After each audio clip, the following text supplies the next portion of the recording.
국민 라디오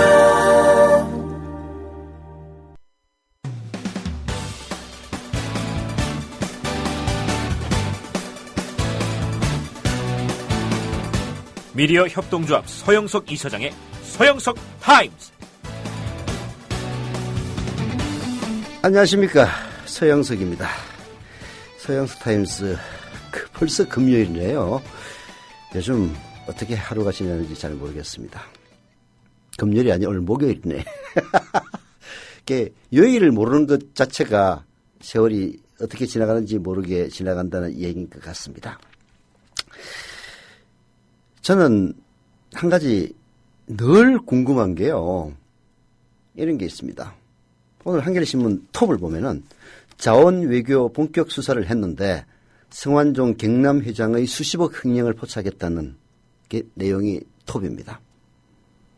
아니, 이제 뭐가 이상하냐면은 대한민국 기업에 있는 대한민국 회장들은 도대체 어떤 식으로 기업을 경영하길래, 일단 덮치면은 전부 수십억 횡령은 기본이에요, 기본.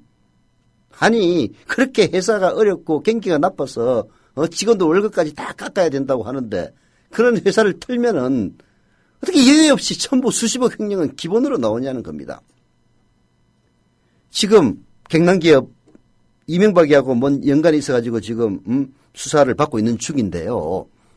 솔직히 경남 정도의 기업이 대한민국에 한두 개입니까? 수십 개 있습니다.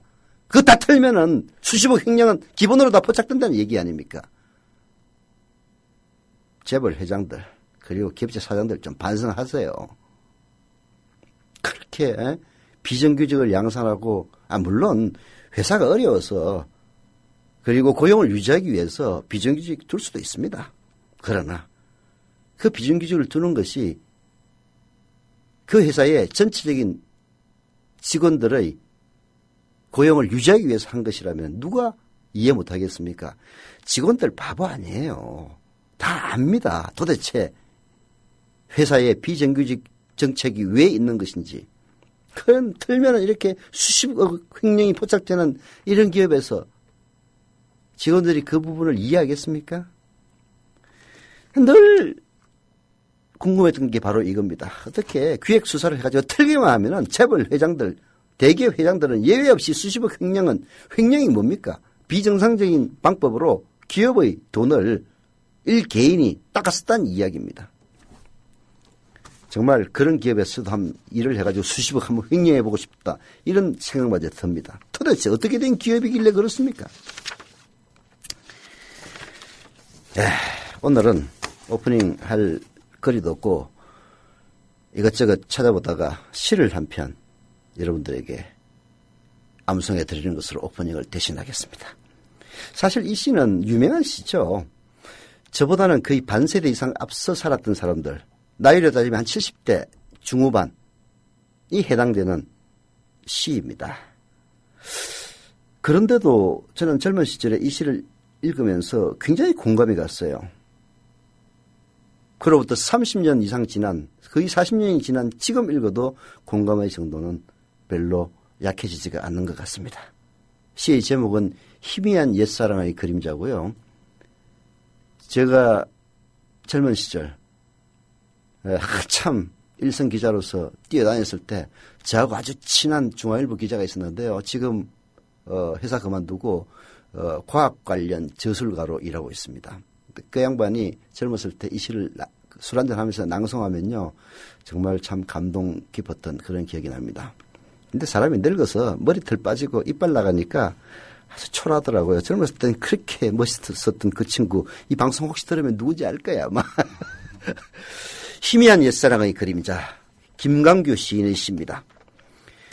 4.19가 나던 해 세밋, 우리는 오후 5시에 만나 반갑게 악수를 나누고 불도 없는 차가운 방에 앉아 하얀 입김 뿜으며 열띤 토론을 벌였다. 어리석게도 우리는 무엇인가를, 정치와는 전혀 관계없는 무엇인가를 위해 살리라 믿었던 것이었다. 결론 없는 모임을 끝낸 밤, 해화동 로타리에서 대포를 마시며 사랑과 아르바이트와 병역 문제 때문에 우리는 때묻지 않은 고민을 했고, 아무도 귀 기울이지 않는 노래를 누구도 흉내낼 수 없는 노래를 저마다 목청껏 불렀다. 돈을 받지 않고 부르는 노래는 겨울밤 하늘로 올라가 별똥별이 되어 떨어졌다. 그로부터 18년 오래간만에 우리는 모두 무엇인가가 되어 혁명이 두려운 기성세대가 되어 넥타이를 메고 다시 모였다. 회비를 10,000원씩 걷고 처자식들의 안부를 나누고 월급이 얼마인가를 서로 물었다. 치솟는 물가를 걱정하며 즐겁게 세상을 개탄하고 익숙하게 목소리를 낮추며 떠도는 이야기를 주고받았다.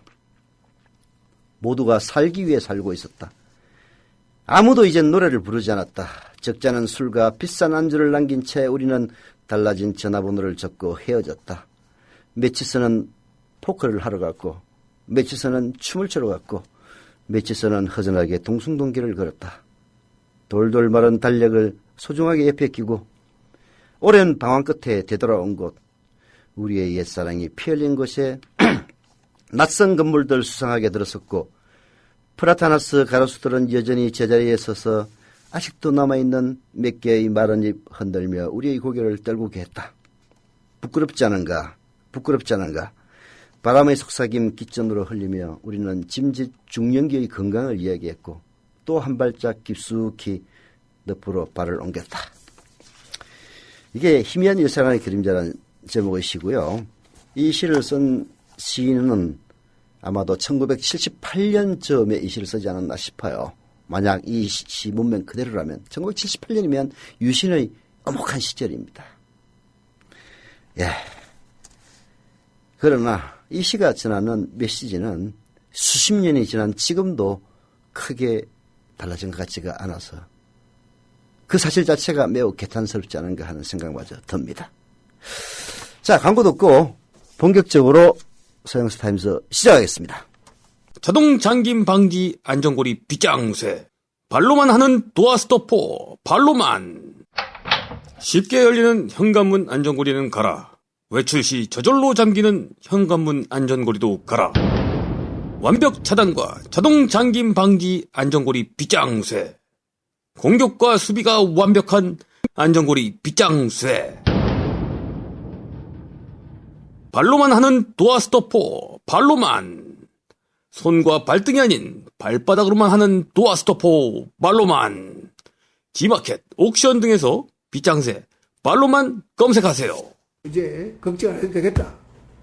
이런 국민을 안심시키는 계기가 됐으면 좋겠어. 빗장쇠, 발로만. 광고가 이상한가요? 국민TV 조합원이 직접 개발하여 특허낸 제품입니다. 써보니 참 좋더라고요. 지상철 조합원 신청 광고입니다. 강화대교 앞에서 개념 부부가 만드는 개념 곰탕, 연지연 곰탕. 연지연이란 가마솥의 장작불로 온종일 구워내는 곰탕을 서로 나누어 이어지는 인연이란 뜻입니다. 연지연 곰탕이 민주주의를 열망하는 조합원 여러분과 국민의 건강을 책임지겠습니다. 곰탕 포장 판매는 한 팩 800g에 7,000원이며 7팩 이상은 무료 배송으로 드립니다. 연지연 곰탕은 강화대교 입구에 위치해 있습니다. 단체 주문 예약 및 포장 주문 전화번호는 010-7252-1114, 010-7252-1114, 031-989-9968. 조합원 단체 예약은 10% 할인해드립니다.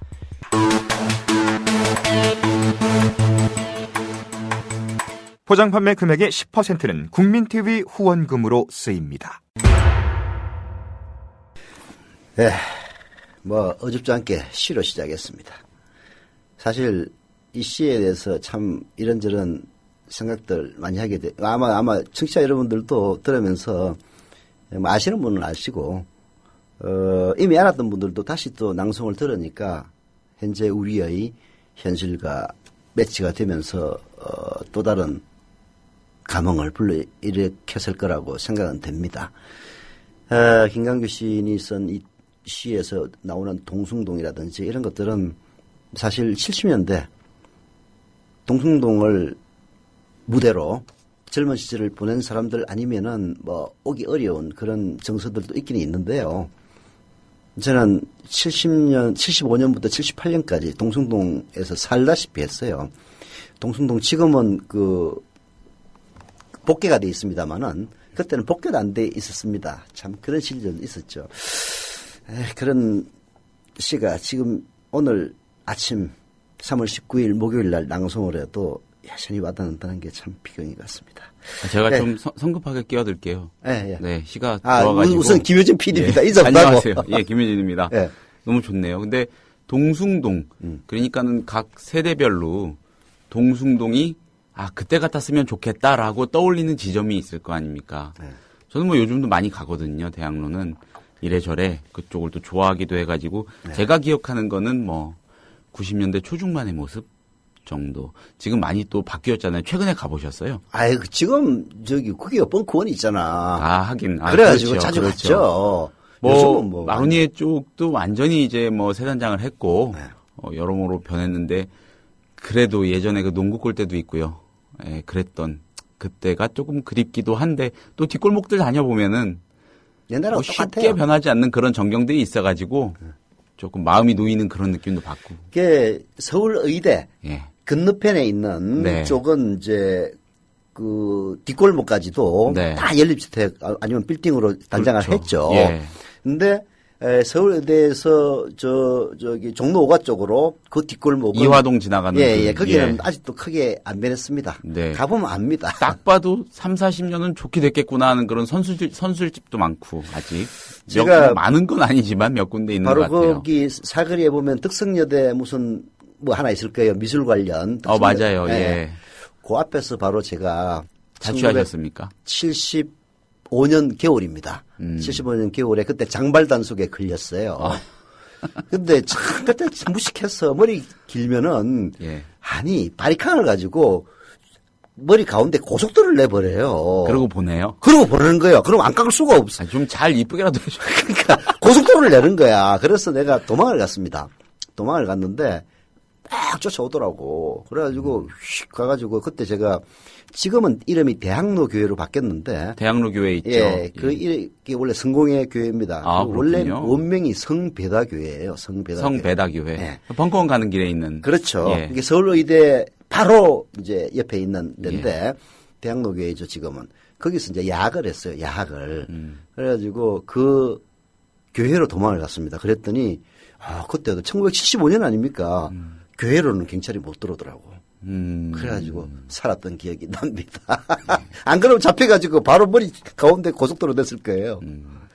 대학로 전경 또 오랜만에 떠올려 보니까 좋네요. 그래도 본론으로 들어가요. 본론으로 넘어갑시다. 그렇죠. 예. 이게 자꾸 옛날 얘기해가지고 말이야. 오피니언 비평 자 시작합니다. 자, 어제 통계청이 발표를 했습니다. 2015년 2월 고용동향 집계 결과인데요.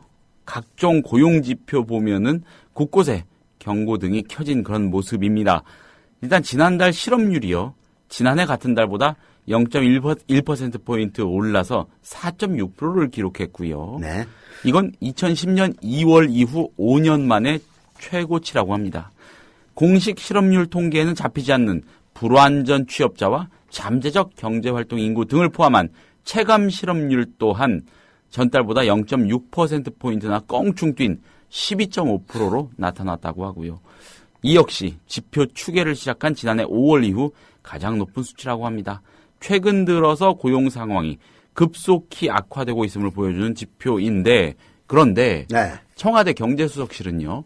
문재인 대표, 김무성 대표, 박근혜 대통령 이렇게 3자 회동하고 난 다음에 그 자리에서 문재인 대표가 경제 상황을 아주 가감없이 지적하지 않았습니까? 네. 그거에 대한 반박으로 이런 말을 했습니다. 경제지표 좋다 요즘. 위기를 과장하면 안 된다. 네. 예. 경제지표랑 고용지표는 엄격히 분리해야 되는 걸까요? 아니, 잘 모르겠습니다. 문재인 대표 얘기 중에서 진짜 공감이 갔던 것은 예. 이런 얘기였습니다. 아니, 뭐 다른 건 복잡한 거는 뭐 잘 모르겠고, 요즘 진짜 먹고 살기 힘들다. 예. 라고 한 대목이 있거든요. 그런 것들은 진짜 서민들의 정서를 그대로 표현한 게 아닌가 싶어요. 요즘 주변에 보면은 다 힘들다는 사람밖에 없어요. 물론 이제 제 주변에 있는 사람은 그래도 좀 먹고 살만한 사람들입니다. 뭐 나이 한 이제 60 다 돼가지고 뭐 최소한 괜찮은 직장에서 은퇴해서 뭐 집 한 채는 정도는 있고 현금 좀 쥐고 있는 그런 사람들인데도 불구하고 살기 힘들다고 그래요. 그러니 일반 서민들은 어떻겠습니까? 그렇죠. 경향사설로 한번 짚어보겠습니다. 이 지표 오프닝에서 말씀을 안 드렸는데 이게 중요합니다. 15년 7개월 만에 최악이라는 청년 실업률. 자, 여러 고용 지표 가운데 특히 눈길을 끄는 거 청년 실업률입니다. 네. 15세에서 29세 청년층 실업률이요. 전달보다 무려 1.9%포인트. 요거 엄청난 숫자죠, 사실. 이렇게 급등한 11.1%를 기록했습니다. 매우 우려되는 대목이 아닐 수 없다고 짚고 있고요. 통상 2월이면은요, 이 졸업 등과 맞물려서 구직자가 늘어나는 계절적 특성이 있긴 합니다. 하지만 외환위기 사태 이후, 그러니까 1999년 7월 이후 15년 7개월 만에 최고치를 기록했다는 거, 요거는 굉장히 심각하게 받아들여야 할 수밖에 없겠습니다. 이런 상황이 개선될 기미도 보이지 않는다는 것도 문제입니다. 30대 그룹이 올해 신규 채용을 전년보다 6.3% 줄인다고 하는 마당입니다. 청년 실업은 오래된 사회 문제이자 지금도 우리 사회의 발등에 떨어져 타고 있는 불이다라고 경향은 규정을 합니다. 자, 88만 원 세대, 이태백, 3포 세대에서 5포 세대 청년 실신, 요 청년 실신은요, 청년 실업자 플러스 신용불량자를 합친. 아니, 청년이 왜 신용불량자가 되지? 그러게 말입니다. 아니, 기본적으로 대학 때. 학자금. 요거 갖고 나오고 또 요래저래 또 이것저것 해보겠다고 빚더미에 앉으면은 사실 20대 중후반 이런 사람들, 예. 여기서 맞아. 헤어나오기가 쉽지 않죠. 학자금 융자를 못 갚으면은 이게 학자금 융자라는 게 사실 요즘 등록금 1년에 한 1,000만 원 가까이 되죠. 뭐 그 영역별로 조금 다른과 다르지만. 대학별로 좀 다르지만 얼추 뭐 그 정도는 줘야지 대학 다닌다 이렇게 말할 수 대학 있겠죠. 4년간 하면은 한 4천만 원 되는데. 그렇죠. 그거를 학자금 대출로 만약에 해결을 한 사람이라면 예. 취직이 안 되면은 못 갚을 거 아니야. 못 갚죠. 그러면은 알짤없이 바로 신용불량 들어가는 거 아니야. 그렇죠. 저는 개인적으로 한 2천 받았거든요. 네. 학자금 대출을 여러 가지 좀 상황이 뭐 있어가지고. 풀로 받는 사람은 좀 드물지. 그렇죠. 2천이면은 뭐 한 절반 받은 건데. 네. 정말 운이 좋게도 그래도 항상 일이 있었고 해가지고 정말 감사한 일이죠. 진심으로. 그 중간에 만약에 예. 뭐 일이 못 없어가지고 갚는 원리금 겁니다. 못 갚았으면은 예. 하여튼 몇 달이라도 신용불량은 됐을 거 아니야. 그렇죠. 그리고 그거를 지난해 중반쯤에 겨우 다 청산했거든요. 그럼 대학 그러니까 졸업한 지 몇 년 만에 보통 청산한 일이 거야? 아닌 거죠. 한 7, 8년 만에. 7, 8년 만에 예. 2천만 원을 갚았단 말이에요. 이게 뭐 아니, 한 번에 다 갚을 수 없으니까 그 원리금 상환하는 그런 거 제도를 이용한 건데 네. 굉장한 일입니다. 이거 아무튼 이 아이 그래도 우리 88만 원 김효준 세대. PD는 성공사례야, 성공사례. 이제 쓸데없는 얘기를 했습니다. 자, 네, 여튼 그렇고요. 네. 자, 요새는 인구론이란 말도 있습니다. 인문대 졸업생 90%는 논다. 요즘이 아니라 벌써 나왔다. 인구론. 텔레비에서도 많이 나왔어. 예.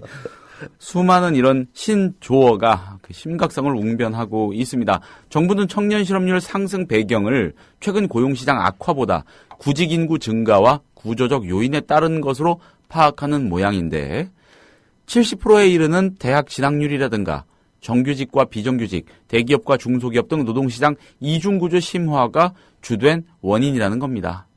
이런 원인 진단과는 다르게요. 정부의 고용정책이 청년층을 비껴간 측면이 없는지 살펴보자. 이런 게 경향신문의 주장이죠. 고용률 70% 달성이라는 목표에 매달려 일자리의 질이라든가 세대 간 고용률 격차 등의 문제에 소홀하지 않았는지 자문해 봐야 한다. 이런 것이고 바로 이어서 자, 다른 논조의 사설 한번 짚어볼게요. 네. 중앙사설입니다. 자, 해법을 내놓는데 이렇습니다. 치솟는 청년 실업률, 규제 완화가 해결책이다. 자, 서비스업을 키우겠다고 만든 각종 서비스업 관련 법안들 국회에 발목이 잡힌 채 언제 처리될지 기약이 없는 상태라고 성토를 하고 있고요. 서비스업 발전 기본법은 3년 가까이 국회에 계류 중이라는 점을 짚고 있습니다. 예. 이로 인한 손실과 부담은 일감을 잃은 관련 기업과 일자리를 구하지 못한 잠재적인 서비스업 취업 희망자들이 그대로 지고 있는 셈이라고 분석을 하고 있습니다. 자, 규제 완화는 돈을 들이지 않고도 경기를 살리고 일자리를 늘릴 수 있는 가장 효과적인 방법이라고 하네요. 이렇게 해야지 청년 실업까지 해결할 수 있다는 건데 글쎄요. 이 방법을 근 10년 가까이 썼는데 이 지경이 된 거 아닙니까, 사실? 참. 중앙일보의 사설, 뭐, 나름대로 분석을 한 결과이니까, 뭐, 이것은 이것대로 존중을 해줘야겠지만은, 개인적으로는, 재계의 이익을 대변하고 있는 그 스탠스에서 벗어나지 못한 분석이 아니었나 싶은 생각이 듭니다. 경향신문 사설을 보면서 느낀 거는 네. 정부가 청년 실업률 상승 배경을 최근 고용시장 악화보다는 오히려 구직 인구의 증가와 구조적 요인에 따른 것을 파악하는 모양이다라고 얘기를 하는데 진짜 예. 웃긴 얘기야. 쉽게 얘기해서 이 얘기거든. 대학 진학을 많이 하다 보니까 대학 진학률이 70% 아닙니까? 그러니까 대학생들이 많이 배출돼 가지고 구직 인구가 늘어 가지고 그렇다는 얘기인데 이 말 되는 분석이야. 아니 이거를 분석이라고 지금 해 놓은 거야. 그러면은 대학을 안 가면은 그럼 대학 안 가면 취직 안 하나? 미친 새끼들. 그러니까 정부가 했다는 그런 분석이요. 그러니까. 경향이 지적한. 예. 그리고 정규직과 비정규직, 대기업과 중소기업의 노동시장 이중구조 심화가 주된 원인이다. 나 이런 식의 표현 진짜 싫어해. 그러니까 이거는 정부가 이렇게 말을 했다는 거는 지금 오늘자 조간신문들 일면 광고로 노동부가 고용노동부가 쫙 때리지 않았습니까? 네. 이른바 고용 유연성 확보를 뭐 해야 된다면서 정규직 좀 자르기 쉽게 하고 이런 식으로 해서 비정규직하고 격차를 줄이겠다는 바로 그 내용이죠. 예. 아니 기업이 정규직을 안 늘리려고 그러면은 세금 혜택을 뺏어버리고 뭐 세를 올리고 해가지고 정규직을 늘리도록 해야지. 그 자르기 쉽게 만들어줄 테니까 빨리 정규직을 갖다가 늘리라고 한다면은 그게 정규직이나 비정규직이나 다를 게 뭐가 있어요. 도대체 뭐 하자는 건지 모르겠어요. 그걸 갖다가 쉽게 얘기 안 하고 기업들이 일단 정규직으로 뽑으면 절대 못 자르니까 고용을 안 하니까 정규직을 전부 다 비정규직으로 만들자. 그 얘기거든요. 얘들은 그렇죠. 얘기는. 그렇죠. 그걸 갖다가 정규직과 비정규직의 뭐 노동시장 이중구조. 이따위 소리를 얘기하고 자빠졌어요. 야, 이 나쁜 새끼들아. 이중구조라고 얘기하면 좀 있어 보이냐? 하여튼 나쁜 놈들이야. 쉽게 얘기해서 이제 그런 얘기인데 이따위 진단을 내놓는 것 자체가 참 웃기는 얘기고요. 보세요. 그렇게 해가지고 쉽게 자르게 하면 봐. 경남기업 성완종 회장 본격 수사했더니 수십억 횡령 포착했다고. 그래 대기업 회장들이 맨날 수십억이면은 솔직히 한 직장인이 평생 모아가지고 퇴직금 갖고 나가도 수십억은 안 됩니다. 아주 그냥 초인류 기업에서 이사로 뭐 삼성 정도에서 이사로 퇴직하면은 그래도 10억대로 받을 수 있을지 모르겠지만 일반적인 기업에서는 막 2, 3억, 3, 4억 받으면 끝 아니에요. 그런데 그 회장이라는 놈이 틀면은 바로 그냥 수십억 횡령이 나오는 이따위 식으로 말아먹고 있는데 거기다가 대고 야 정규직으로 뽑으라고 하니까 안 뽑으니까 전부 다 모든 정규직을 비정규직으로 만들어라 이따위 얘기를 하고 자빠졌어요. 하여튼 이게 정부예요. 진짜 이거는 아휴. 그래서 하여튼 뭐 한심하고 이따위 정부니까 청년 실업률이 11%로 올라가는 겁니다. 11%. 요거는 사실 실제하고 많이 다르겠죠. 여러 가지 요건에 의해서 마사지 좀 됐을 테고 솔직히 굉장히 그래. 보수적으로 추계한 걸 테니까 뭐 체감 실업률은 좀 더 높다는 얘기도 있지만은 저는 글쎄요 한 20% 이상까지도 볼 수 있지 않을까. 아니 이제 편의점 아르바이트로 만약에 첫 직장을 갖는다면 그 직장으로 봐야 돼요? 안 봐야 돼요? 그런 것도 다 여기는 직장으로 들어갈 거 아닙니까? 예. 아휴, 참. 아니, 뭐, 나이 들어가지고, 이런저런 직장 다니고, 애들 다 교육시키고, 근데 뭐, 집에서 노는이 연보를 한다고 나와서 편의점 알바라도 하겠다. 그러면은 좀 급이 낮아도, 뭐, 임금 피크제라는 게 사실 그런 이제 마인드에서 나오는 거거든요. 그렇게 평생 살아서 애들 다 교육시키고, 노는이 용돈을 벌어라. 라는 차원에서 좀 약간 저임금으로 한다면, 그거는 난 뭐, 그럴 수 있다고 봐요. 싫으면 안 하면 되는 거니까. 근데, 생애 첫 직장을 그런 식으로 하게 하면 안 되죠. 그건 그 사회가 불건전한 사회입니다. 그리고 이 규제 완화, 이 중앙일보에도 참 문제야. 이제 재벌신문 아닐까 봐서 규제 완화를 하긴 해야 돼요. 근데 참 대한민국 규제 완화는 진짜 문제가 많습니다. 쉽게 얘기해서 저거거든요. 공무원들이 쓸데없는 근황 치고 있는 거 있어요. 그래가지고 뭐 하나 허가 내려면 서류 뭐 딜다 갖다 내야 되고 이제 공무원의 힘은 거기서 생기는 거야. 서류 하나 없으면은 아이고 안 됩니다 하면 되는 거거든. 그러면은 민원인들 얼마나 불편하겠습니까? 이런 식의 규제 완화는 해야 돼요. 근데 이런 재벌신문이 주장하는 규제 완화는 대기업을 이 중소기업을 업종을 침범하지 못하도록 혹은 불공정 거래에 갑질을 못하도록 만들어놓은 그런 규제들이 있어요. 그런 규제들을 갖다 풀려고 하는 거야. 그런 규제를 풀어가지고 갑질 내 맘대로 하면서 완전히 얼 중에 얼들을 갖다가 많이 고용하겠다 이런 얘기거든요. 야, 중앙일보 니들도 신문이면은 아니 어느 논소리를 쓴지는 모르겠지만 양심이 있어라 인간아. 어떻게 그런 얘기를 할 수 있냐. 참 양심불량인 사설입니다 이거는. 그렇습니다. 이 토픽은 굉장히 스트레스를 유발하는 토픽이네요. 스트레스를 유발하지. 예. 경향신문 사설이야 뭐 정론을 썼죠. 근데 이 정부가 했다는 변명을 보니까 진짜 스트레스 확 쌓인 데다가 중앙일보 사설을 보니까 야, 참 진짜 어느 논설인지 모르겠지만 양심불량이다. 그렇게 해가지고 규제 완화해서 재벌들 돈 벌면은 뭐 당신한테 뭐 돌아가는 거 있냐라고 묻고 싶어요. 솔직하게. 아휴 참.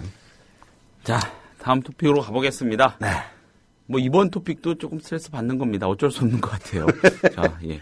보건복지부가요. 네. 언론사를 상대로 보도기사의 옳고 그름을 다투던 끝에 네. 취재기자와 취재원 사이에 오간 사적인 전자우편 이메일이죠. 이메일을 입수해서 일방적으로 공개하는 일이 아니 벌어졌다고 합니다. 어디 해킹을 했어요? 그러게요. 예, 그냥 주고받은 걸 당사자가 주고받았으니까는 저장이 돼 있겠죠. 그걸 그냥 지금 깠다는 건데 이 언론의 자유로운 취재 활동을 위협하고 또 위축시킬 우려가 있다. 지금 이런 우려가 많이 제기가 되고 취재원이 있습니다. 공무원이구나. 예, 그렇죠. 그러니까 개인적으로 기자하고 주고받은 이메일 내용이니까. 자, 한겨레에서 이런 일이 있었던 모양입니다. 사설로 고발을 하고 있습니다. 보건복지부의 황당한 취재 방해. 자, 보건복지부는요. 네. 박근혜 대통령의 중동 순방 성과가 부풀려졌다는 얼마 전 한겨레 보도, 저희도 조간 브리핑 등등에서 소개를 해드린 바 있습니다. 이 보도에 이견을 품은 모양이라고 합니다. 네. 이 보도는 우리 제약업계가 중동 지역에 더 많이 진출하게 되었다는 정부 발표에 의문을 제기하는 내용이었죠. 기억들을 하실 겁니다. 네. 한겨레가 해당 제약사를 일일이 취재해가지고 정부가 발표한 대로 이들 제약사가 움직이고 있는지 이런 거를 확인해서 보도한 것이었습니다.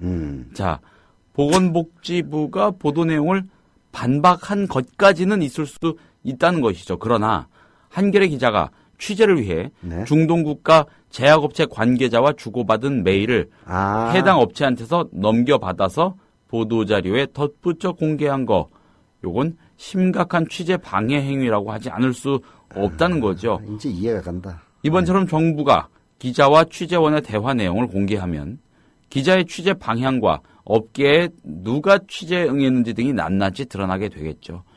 관련 업계 사람 누구라도 언론의 후속 취재 때 몸을 사릴 게 뻔합니다. 공익을 대변해서 권력의 잘못된 사용을 감시하려는 언론의 활동이 위축될 수밖에 없겠습니다. 예. 보건복지부가 충성을 확실하게 했구만. 이게 한겨레 신문이 지난번에 그 보도를 했어요. 아니 박근혜 대통령이 중동 순방해가지고 제약업계 운운해가지고 뭐 얼마에 뭐가 예상된다는데 했는데 그게 바로 1년인가 2년 전에 다 했던 그 재탕으로 우려 먹은 것이고 거기서도 몇 개 빠졌어요. 그래가지고 그 취재해가지고 제 박근혜 대통령을 우습게 했다기보다는 박근혜 대통령을 옹이하는 보건사회부 완전히 개망신을 준 거죠. 보건복지부요. 보건사회부가 아니고 보건복지부. 그랬더니 얘들이 보복을 했구만. 이게 그 해당 업체 관계자와 근데 해당 업체 관계자는 왜 이걸 갖다가 보건복지부에다 걔들도 어린가? 아니, 뭔가 앞으로 그래도 그 업체들은 장사를 하려면 당국과의 관계를 고려해야 되니까 달라니까 아무리 그래도 좋겠죠. 그렇지. 이 자식들 그걸 갖다가 그대로 통째로 넘겨주면 어떡해. 그리고 그걸 넘겨받은 그게 이제 한겨레가 왜 열받은지 이유는 알겠구만. 그거를 만약에 이 보도자료에 공개를 하면 그건 진짜 심각한 언론자의 자유 침해입니다. 예. 그 한겨레 신문 마지막에도 썼지만은 그렇게 하면 앞으로 후속 취재하면은 어떤 놈이 그 취재 응해주겠어요. 그렇잖아. 여기 다 드러난다는 얘기 아니에요. 그러면은 국민들이 알 권리를 심각하게 침해하는 행위지. 얘들은 진짜 미친놈들이구만. 보건복지부. 아무리 박근혜 대통령을 갖다가 어떻게 좀 점수 받아보려고 하다가 들통이 났다 손 치더라도 이런 식으로 치졸하게 보복을 합니까? 그 정부 부처가요, 기자들하고 관계 설정 굉장히 중요하게 생각하지 않습니까? 그 그 관행이 좋든 나쁘든 간에요. 근데 이렇게 해야 돼. 그보다 박근혜가 더 무서워서 그런 거지. 그렇겠죠. 그게 안 봐도 비디오지. 이거를 보도자료에다가 그 이메일 내용까지 달아가지고 배포를 했다. 저는 처음 들어봐요. 참다. 이사장님도 이런 사례는 처음 접하시죠? 아니, 뭐, 우리야 옛날에 이메일로 취재를 하던 시절이 아니니까 이메일 하긴. 한정은 없지. 예, 예. 그러나, 이제 우리 식으로 따지면 그런 거거든. 내가 대통령이 어디 순방을 갔는데 어느 업체하고 뭐 했다 순쿠라야. 그래서 예. 전화를 걸었어. 그래가지고, 그러면은 뭐 어쩌고저쩌고 했는데 그 인간이 그걸 녹음을 딱 해놓은 거야. 이제 특히 우리 뭐 국민일보로 한다. 국민TV도 마찬가지입니다. 전화하면 바로 스위치만 누르면 녹음됩니다. 그게 이제 언론사들 요즘 그런 식으로 전화 많이 이제 교체를 해요. 과거에는 또 녹음하려면 뭐 이상한 장치도 달고 해야 돼가지고 녹음하기 굉장히 불편했는데 스마트폰이 발달하니까 뭐 그런 거 쉽게 되더라고.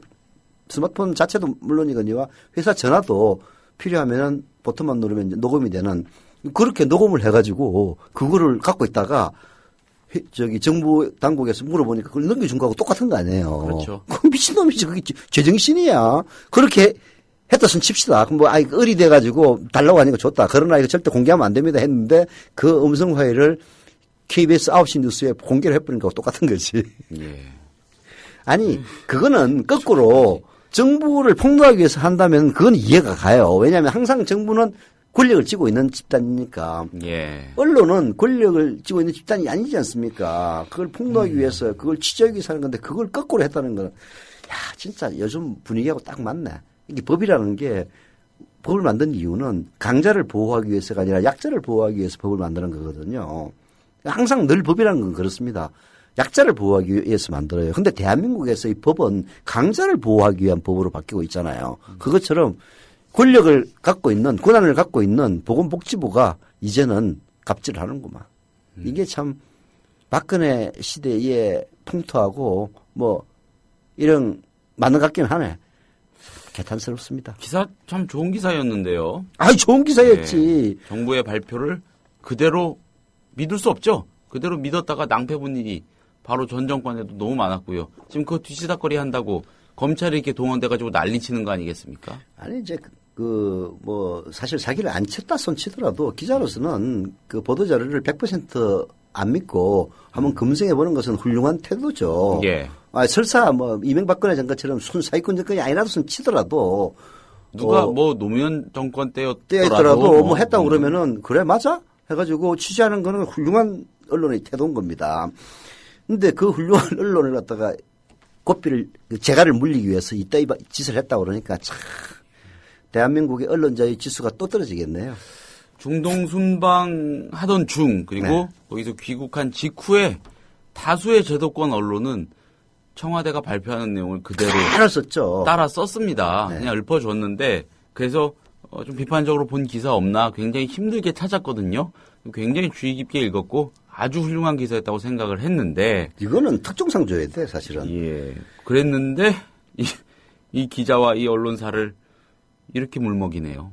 예. 이건 좀 아닌 것 같습니다, 정말로. 이게 이제 보건복지부가 언론사를 안 무서울 리가 있나. 언론사 무서워합니다. 어차피 드러나면은, 들통나면은 무슨 경남기업 회장이 바로 수사하면은 수십억 횡령 포착되니까 대한민국의 모든 회장님들이 검찰을 무서워하는 것 아닙니까? 예. 그래서 인류, 초인류 기업에서는 검찰을 매수하기 위해서 비자금도 만들고 한 거 아니에요. 인 것처럼 재벌 회장이 검찰을 무서워하듯 있는 놈들, 특히 정부 부처, 언론 무서워합니다. 이게 함부로 안 돼요. 에도 불구하고 왜 이렇게 했겠습니까? 박근혜가 더 무서운 거지. 한겨레 신문보다 박근혜가 더 무서워서 그런 거지. 안 그렇습니까? 이토록 대통령이 공무원들에게 공포를 준 대통령이 있는지 박정희 이후에 처음인 것 같아요. 전두환도 있긴 있었다. 박정희 전두환급이구만.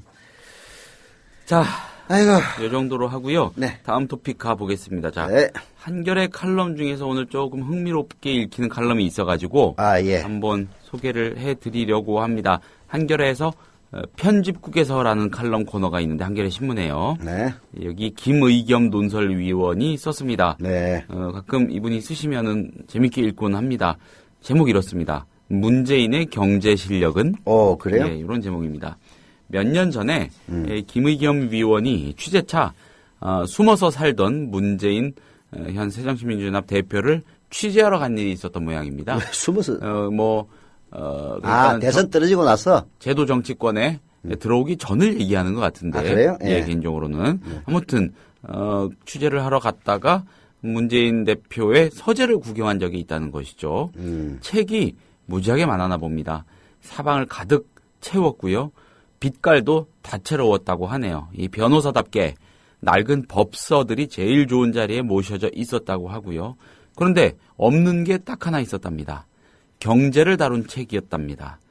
경세 재민 이런 의지를 확인해보고 싶어서 서재를 몇 바퀴 돌았는데 그 흔한 경제 원론 하나 발견하지 못했었다는 것이죠.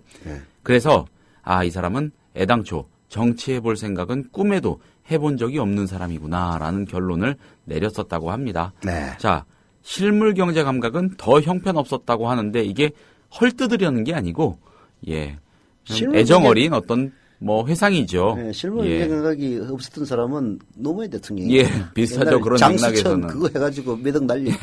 자, 왜 이런 말을 했냐면 이 큰 맘 먹고 샀다는 집은요 멧돼지가 수시로 드나들고 이 경운기 한 대도 오가기 힘든 골짜기에 파묻혀 있었다고 합니다. 3,500만 원짜리 전셋집이었대요. 그런 형편인데도 한겨레 창간 초기 부산지사장을 억지로 맡아서 들어간 비용만 1억 원이 넘었다고 합니다. 그러던 문재인이 변했다는 게 김의겸 논설위원의 시각입니다. 대표가 된 뒤에 자신과 당의 운명을 온통 경제에다 걸었기 때문이겠죠. 하루의 일정 대부분을 경제 관련으로 채우더니 지난 17일 청와대 회동에서는 경제정책만 가지고 박근혜 대통령을 집요하게 물고 늘어졌습니다. 경제에 어느 정도 자신감이 붙은 모양이라고 김의겸 논설위원은 추측합니다. 자, 여기서부터가 중요합니다. 하지만 개인기만으로 해결할 수 없는 게 국가의 경제정책이라는 것이죠. 팍팍한 삶의 현장을 찾아 서민들 등을 두드려 준다고 국민들이 감동을 받는 건 아니다라고 조언을 하네요.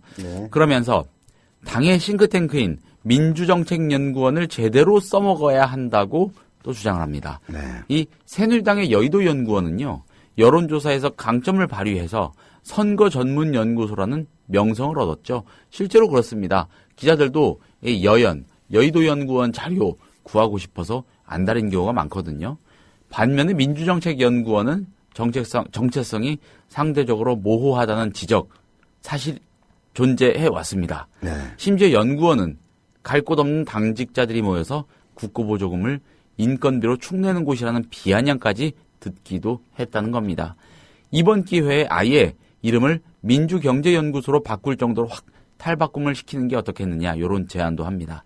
이를 위해서는 원장을 잘 모셔오는 게 관건인데 당하고 경제 철학을 함께하면서도 학계에서 신망이 있는 거물급이 필요하다고 하네요. 그 사람이 손발 맞는 전문가들로 진영을 새로 짜게 하고 정책을 촘촘하게 만들어내도록 해야 한다 이런 얘기죠. 지도자에게는 개인의 학습 능력도 중요하지만 그보다 더 필요한 게 사람을 쓰는 방법일 겁니다. 문재인의 경제 실력도 누구를 모셔오는지에서 결정이 날 것이다. 이렇게 글을 맺고 있습니다. 아주 훌륭한 칼럼이시구만. 예. 참고로 지금 민주정책연구원장이 민병두 의원이고요. 부원장이 보통 실무를 더 챙기게 마련인데 우석훈 박사가 부원장이죠. 예. 얼마 전에 그 기울어진 운동장론에 이제 집착하지 말자. 예. 이런 보고서도 내고 했습니다. 사실 박근혜 대통령이 이명박의 부정선거 덕분에 되긴 했습니다만은 부정선거를 했건 안 했건 간에 결정적으로 선거판을 유리하게 끌어온 여러 가지 요인들이 몇몇 가지 있어요. 부정선거로 해가지고 한 5% 정도 더 얻었다고 친다면은 그 5% 빼고 그래도 그만큼 있었으니까 5% 더 해가지고 됐을 거 아니에요. 그죠? 그러면 그만 올라오는데 사실은 내가 보기에는 이게 박근혜 될 수 없는 걸 억지로 만든 거야. 근데 하여튼 그 요인 중에 하나는 뭐냐면은 김종인을 스카우트한 게 전 큰 요인 중에 하나였다고 봅니다. 김종인을 스카우트한다는 게 무슨 의미가 있느냐면은 김정은도 크게 사기당한 것이지만은 김종인. 김종인 본인이 박근혜한테 사기당한 거예요, 한마디로. 그런데 김종인은 사람을 불러왔기 때문에 경제민주화라든지 복지에 대한 박근혜의 이른바 공약이 신뢰성을 가지게 된 거예요. 그리고 야권의 의제인데 그걸 또 선점하는 효과가 그렇죠. 있었죠. 이게 이제 사기를 치는데 얼굴 마담을 잘 데리고 온 거야, 한마디로.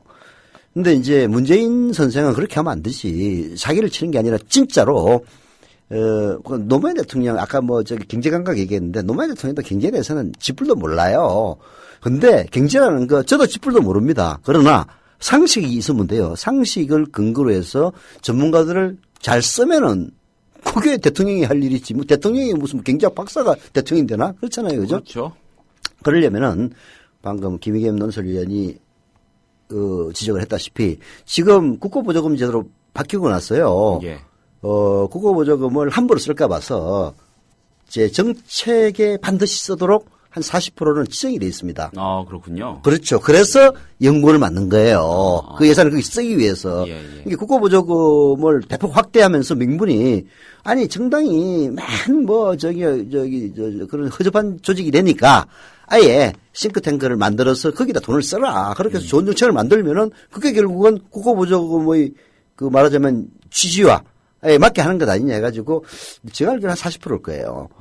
어떻게든 거기 써야 돼. 그래서 만들어 놨는데 진짜 김의겸 논설위원 지적대로 여의도 연구소는 전통 있는 연구소입니다. 제가 옛날 민자당 취재할 때부터 있었던데요. 예. 저하고는 좀 개인적인 원한이 있는 곳이긴 합니다만은 근데 민주당의 정책연구원은 진짜 시원찮고 형편없고 상대적으로 좀 뭐라고 해야 될까요? 힘빨이라고 해야 될까요? 그런 게 좀 떨어지는 게 사실이에요. 그렇죠? 어떻게 왜 그러냐면은 결국은 대표들이 경제 감각이 없어 그런 거예요. 그걸 제대로 된 연구원을 만들려고 의지를 갖고서 만들 수 있거든요. 좋은 사람을 갖다 대고. 근데 여기 아까 얘기했다시피 당에서 뭐 물 먹은 사람들 가가지고 그냥 월급이나 받아라 이런 식이었거든. 그러니까 제대로 될 리가 있나. 그래서 아주 제대로 좋은 충고를 했네요. 뭐 경제 문제에 대해서 이런저런 얘기를 해봤자 물론 이제 문재인 대표 입에서 나온다면은 뭐 그 임팩트는 있죠. 그러나 그 전문성이라는 게 뭐 아까도 얘기다시피 평생 경제 공부도 안 하다가 대표돼 가지고 뭐 열심히 해본들 뭐 상식의 수준에서 높아질 수는 있겠지만은 원래 지도자라는 거는 상식만 있으면 돼요. 전문성이라는 건 밑에 사람 쓰면 되는 거지. 뭐 더 이상 뭐 전문가 경지로 올라가지는 못할 것이고 중요한 것은 훌륭한 사람을 써야 되고 쓰려면은 주변에 그런 사람도 있어야 될 것 아닙니까? 그야말로 싱크탱크야말로 국고보조금을 받아서 운영할 수 있는 가장 최적의 수단이니까 김의겸 논설위원의 충고가 뭐 제가 충고한다고 뭐 우리 문재인 대표가 듣겠습니까? 그래도 한겨레 신문쯤 듣지. 예, 뭐 논설위원의 충고니까 앞으로 어떻게 반영되는지 한번 지켜봐야 될 것 같습니다. 김의겸 기자께서 그러니까 지금의 원장 부원장 라인업을 힐난하려는 뜻은 아니었겠죠. 민병도는 좀 그렇고 우석훈은 뭐 괜찮은 박사. 것 같고 예. 민병도를 내가 뭐 폄하하는 게 아니라 민병도는 이제 경제 전문가라고 보기는 어렵지. 얘야란다 참.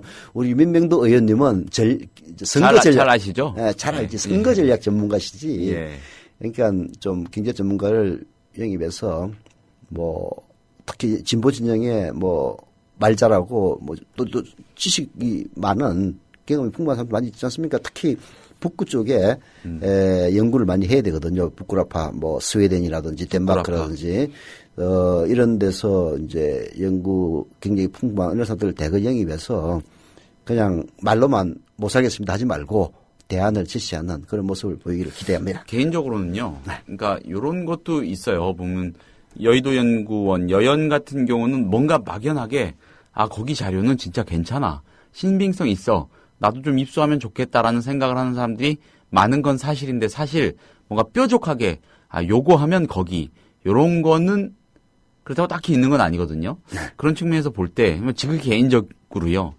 민주정책연구원을 한번 업그레이드하고 개편하기를 원한다면은 원장을 아주 상징적으로 경제 중에서도 특정 분야 예를 들면 부동산 요런 거에 아주 권위 있는 전문가를 상징적으로 세워서 그 문제 하면은 민주정책연구원 요렇게 머릿속에서 연동이 되게끔 해보는 것도 나쁘지 않을까라는 부동산 이런 거는 오히려 부원장을 대거하는 게 나을 것 같고 뭐 원장이든 부원장이든 당과 경제 상징적인 철학을 인물 함께 하면서도 학계에 신망이 있는 건물 너무 이렇게- 어려운 조건이긴 하네요. 근데. 네.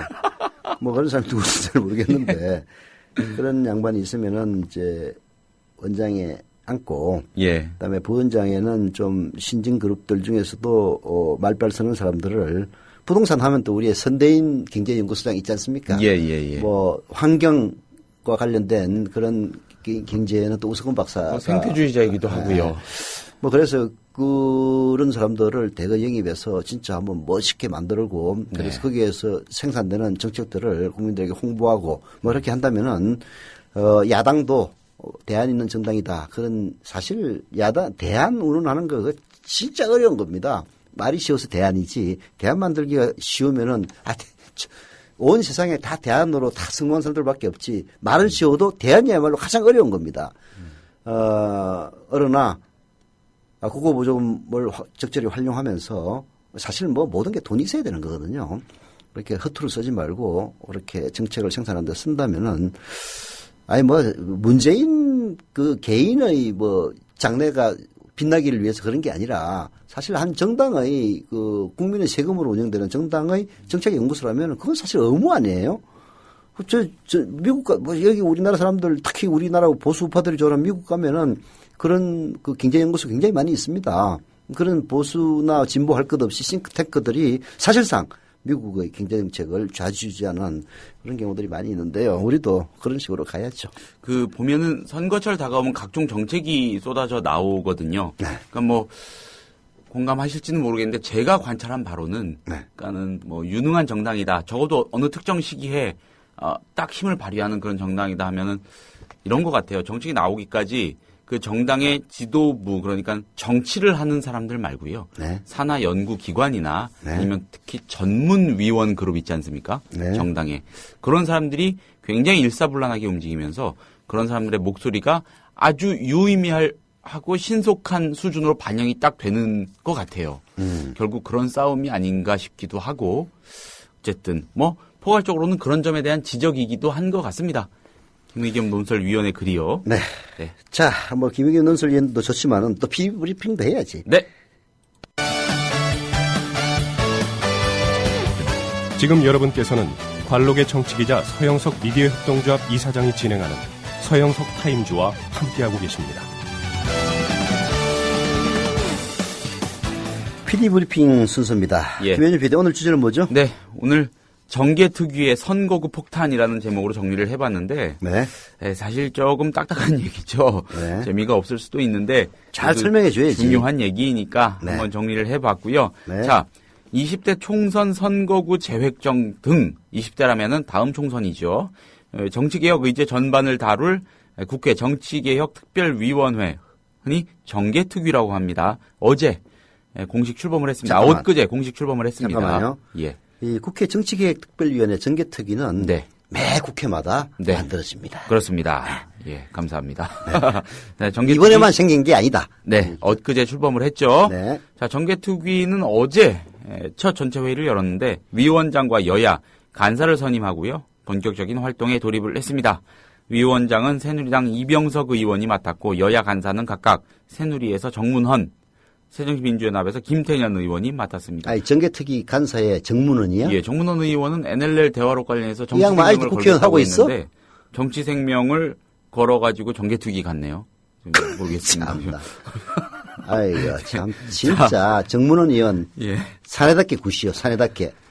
자, 오는 8월 31일까지 활동을 할 이 정계특위에서는 네. 선거구 재획정, 권역별 비례대표제와 석패율제 도입, 또 지역구 비례대표 의원 정수 조정 등이 쟁점이 될 것으로 보입니다. 이들 사안 모두 현역 의원들의 이해관계가 얽혀 있어서요. 논의 과정에 진통이 불가피하고 경우에 따라서는 아주 심각한 수준의 파열음이 나올 가능성도 있습니다. 정계특위 회의장에 가서 들어눕는 국회의원들 종종 발생합니다. 예. 핵심은 선거구 재획정이겠죠. 네. 자, 지역구 인구 편차를 현행 3대1에서 2대1로 조정하도록 한 헌법재판소의 결정에 따라서 전체 246곳의 지역구 가운데 무려 4분의 1에 해당하는 62곳이 조정 대상입니다. 분구되고 합구되고 이렇게 되는 것이죠. 네. 자, 지역구가 어쨌든 큰 틀에서 줄어듭니다. 수가. 자신의 지역구가 사라지거나 통폐합되는 의원들의 생존 경쟁, 이거 진짜 치열합니다. 치열하죠. 볼성사납기도 하고 정말 가관입니다. 자, 현행 공직선거법은요, 선거구 획정위원회를 국회에 설치하도록 규정하고 있지만 이 선거구 획정위원회가 안을 마련해서 국회의장에게 제출하면 최종 결정은 국회가 합니다. 선거구 획정위 구성과 이 선거구 획정위를 꾸리는 그런 권한도 국회가 사실상 갖고 있습니다. 이에 당사자인 국회의원의 입김이 미칠 수밖에 없는 구조라서 항상 논란이 돼 왔는데 이번에도 획기적으로 개선이 된 것 같진 않습니다. 자, 아무튼 이렇다 보니까 여야는 지난 1월 특정인에 유리한 선거구 획정을 방지하기 위해서 선거구 획정위를 국회가 아닌 외부 독립기구로 설치하기로 합의를 하긴 했습니다. 정개특위 회의에서도 선거구 획정을 공정하고 중립적인 독립기구에 맡겨야 한다거나 이 선거구 획정은 제3기구 등에 맡겨야 한다, 뭐 이런 의견이 제의가 많이 됐다고 합니다. 실제로 어떻게 될지는 모르겠습니다. 자, 다만 선거구 획정위 구성이나 획정위의 결정을 국회가 수정할 수 있는지 여부 등 실질적으로 권한을 나누기 위한 그런 방안은 아직 나온 바가 없습니다. 앞서서 새누리당은요, 당 보수혁신특별위원회가 선거구 획정위원회를 중앙선거관리위원회 산하에 설치하는 내용의 공직선거법 개정안을 국회에 제출한 바 있습니다. 요 정도면은 조금 실효성이 있고 유의미하다고 볼 수 있겠죠. 그렇습니다만 이 경우 정부 여당의 입김이 작용할 수도 있다는 것이죠. 그러니까 제3의 독립기구로 설치해야 한다는 게 새정치민주연합 등 야권의 입장입니다. 선거구 획정위의 안을 국회가 얼마나 수용할지 여부도 쟁점입니다. 획정위가 객관적인 안을 내놓더라도 국회 논의 과정에서 전혀 다른 결과가 나올 수 있겠죠. 선거구 획정 때마다 빈번하게 발생했던 특정인에 유리한 자의적인 선거구 획정 게리맨더링이라고 하죠.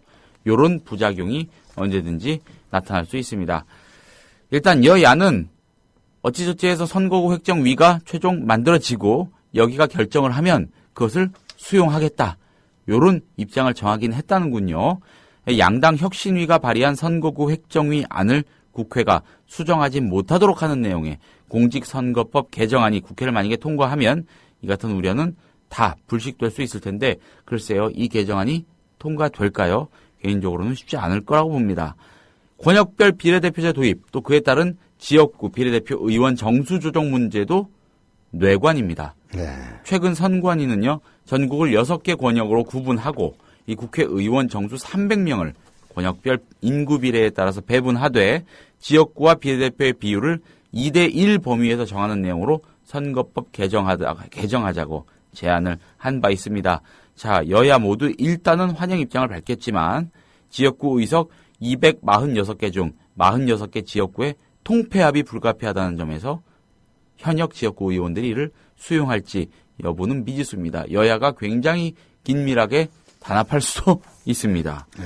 실제로 이달 초 이 현역 의원들을 대상으로 실시한 한겨레 여론조사, 설문조사가 있는데 선관위의 지역구 의석 축소 또 비례대표 확대 제안에 대해서 78%가 반대한다고 합니다. 예. 지역구 의원들 가운데 82.6%가 반대했다고 하고요. 안 하겠다는 거죠. 안 될 겁니다. 아니, 근데 아까 선거구 획정위가 결정하면은 예. 수정 못하도록 한 법안이 통과됐다면서. 그 법안을 그러니까 그 법안이 통과되면은 통과가 안 되겠구나. 예, 이게 쉽겠냐 이런 얘기죠. 자, 새누리당에서는 의원 정수 및 지역구 비례대표 비율 유지 이런 의견이 절반 좀 넘었고요. 새정치연합에서는 의원 정수 확대 그리고 지역구 유지 비례대표 증원이 가장 많았다고 합니다. 자, 이 밖에 한 선거구에서 한 명의 국회의원을 뽑는 현행 소선거구제를 중대선거구제 등으로 바꾸는 선거제도 개편 문제, 이거는 이 사장님도 개인적으로 주장하시는 바죠. 또 오픈 프라이머리, 완전 국민 경선제적 개방형 국민 경선, 또 정치자금 조달 방안 개선, 여러 가지 쟁점이 정개특위 논의 사항입니다. 이처럼 복잡하고 방대한 사안을 다루게 될 정개특위가 6개월 남짓한 활동기간 내에 결론을 지을지 여부는 물론 미지수입니다. 잘 되면 정치제도의 대대적인 개혁이고요. 제대로 안 되면 차라리 손대지 않느니만 못한 결과가 나올 수도 있습니다. 그런 정개특위가 활동을 어제, 엊그제 시작을 했다는 얘기입니다. 앞으로 굉장히 면밀하게 좀 지켜볼 필요가 있겠습니다. 자, PD 브리핑은 여기까지입니다. 어려운 문제죠. 자기 목숨이 걸려 있는 거니까. 예. 그래서 나도 뭐 매 국회 때마다 정개특위 취재하면은 뭐 좋은 안이 처음에 나왔다가 나중에 자기 목숨 걸리면 결사 반대해가지고 뭐 비슷하게 떨어지고 이제 했는데 이걸 해결할 수 있는 방안은 두 가지밖에 저는 없다고 봐요. 이제 당 지도부가 국회의원들한테 사기를 치면 됩니다. 사기. 예. 이게 선관위가 2대1로 하라는 얘기 아니에요. 그죠? 예. 그러면은 이제 46명을 줄이고 저기 비례대표를 대폭 확대한단 말이에요. 네. 줄어드는 국회의원들한테 야 비례대표 줄게. 비례대표 줄 테니까 가씩 직처에 말고 있어. 그 후는 니들이 알아서 해. 그러나 이번에는 줄게 하면 되는 거예요. 한 번은 보장. 그렇지. 예. 자 그렇게 되면은 지금 비례대표가 50개도 채 안 되잖아요. 예. 그런데 만약 100개로 늘면은 예. 새누리당이나 새정치민주연합이 최소 한 50개씩은 가져갈 거 아니야. 예. 그러면은 비례대표 의원이 대폭 늘어난단 말이에요. 그러면은 뭐 어쩌겠어. 원래 비례대표의 취지는 이제 그런 지역구에서 탈락한 인간들을 주겠다는 게 아니고 뭐 전문성 있는 사람들을 국회의원을 만들겠다 그런 취지인데. 대표성을 높이겠다. 그런데 예. 아니 뭐 결사 반대하는 놈들이 있으면은 방법이 없잖아. 예. 그러면 이제 결국은 이제 그러다가 일단 통과시키면 그 다음에 뭐 사기친 저기 뭐 약속 안 지키면 되니까 그러면 이제 사기친다고 하는 얘기 내가 아까 그 당 대표들이 국회의원들 사기치라는 얘기가 이제 그 얘기예요. 사실은 아마 그런 약속에 잘 넘어가지도 않을 뿐더러 실제 약속에 넘어왔다 손 치더라도 그 약속 지키기는 힘들 겁니다.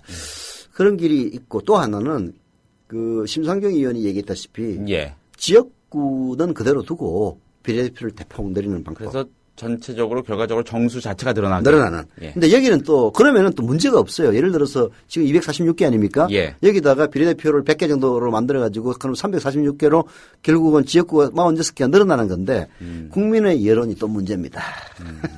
국회의원 늘어나는 거 별로 안 좋아하잖아.